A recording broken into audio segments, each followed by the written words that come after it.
Mengenang sosok Sandi Permana, aktor Mak Lampir meninggal ditusuk OTK, polisi kantongi nama pelaku. Aktor serial misteri Gunung Merapi atau Mak Lampir, Sandi Permana 46 tewas usai ditusuk oleh orang tak dikenal, Minggu, tanggal 12 Januari tahun 2025 pagi.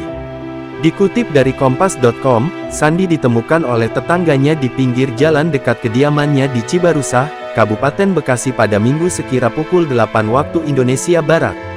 Saat ditemukan tetangganya, Sandi masih dalam kondisi hidup tetapi bersimbah darah. Nahas, dia meregang nyawa saat sampai di rumah sakit. Kasat Reskrim Polres Metro Bekasi, Kompol Onkoseno menuturkan, ada beberapa luka tusukan yang diderita oleh Sandi. Onkoseno menuturkan pihaknya masih terus melakukan penyelidikan terkait tewasnya Sandi. Namun, dia menyebut pihaknya sudah mengantongi nama pelaku dan kini tengah melakukan pencarian.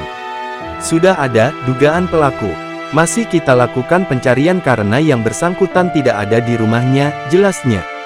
Sandi Permana merupakan pria kelahiran Jakarta tahun 1979 dan aktor yang kerap berperan dalam serial laga populer seperti Tutur Tinular, Brahma Kumbara, dan Misteri Gunung Merapi 3, Mak Lampir. Namanya melambung saat membintangi serial Mak Lampir sebagai Arya Soma. Dalam serial tersebut, dia beradu peran dengan artis besar lainnya seperti Dwi Andika, Dena Rahman, dan Angel Karamoy. Kendati namanya melambung lewat dunia akting, namun karir Sandi justru dimulai dari dunia modeling. Hal ini pernah disampaikannya saat diwawancarai dalam kanal YouTube Erin Ferry. Pada saat itu, Sandi menang sebagai model kategori pria dan bersandung dengan aktris Dhini Aminarti yang memenangi kategori wanita. Sandi juga mengaku sebenarnya tidak memiliki bakat sebagai aktor. Bakatnya di dunia peran pun semakin terasa saat menerima berbagai tawaran sebagai model iklan. Akting Sandi pun dilirik oleh rumah produksi Genta Buana Paramita dan berujung mengikuti tes akting.